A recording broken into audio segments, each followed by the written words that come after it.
Stable voice channel में आप लोगों का स्वागत है। आज की कहानी बहुत ही प्रेरणादायक कहानी है। इंसान की कीमत क्या है, जाने इस कहानी के माध्यम से। आइए इस कहानी को शुरू करते हैं। इंसान की कीमत व्यक्ति के अनूठे अनुभवों के माध्यम से प्रकट होती है। यह कहानी एक समान गांव की है, जहां एक गरीब परिवार अपनी मेहनत करके गुजारा करता था।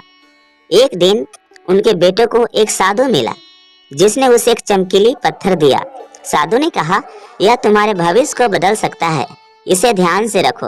बेटा पत्थर को लेकर घर लौटा और उसने सोचा कि यह एक साधु की देन है, इसे बेहतरीन तरीके से रखा जाए। उसने एक सुंदर झूला बनाया और पत्थर को उसमें सुसज्जित कर दिया।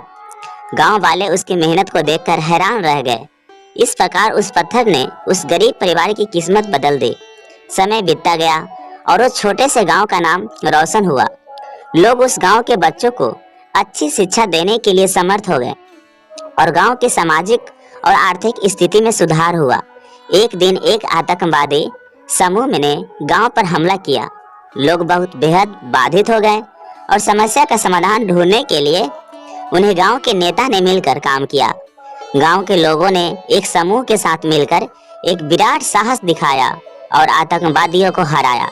इस प्रकार वे गरीबी से लेकर समस्याओं का सामना करने में सफल रहे और गांव को एक मजबूत समृद्धि देने वाले समुदाय में बदल दिया। इसका सीधा संदेश यह है कि इंसान की असली कीमत उसके सामर्थ्य और साहस में छिपी होती है। कैसी लगी यह इंसान की प्रेरणादायक कहानी, कमेंट करके जरूर बताएं। और इस चैनल पे नए हैं तो कृपया इसे लाइक, शेयर और सब्सक्राइब कर लीजिए। Thank you.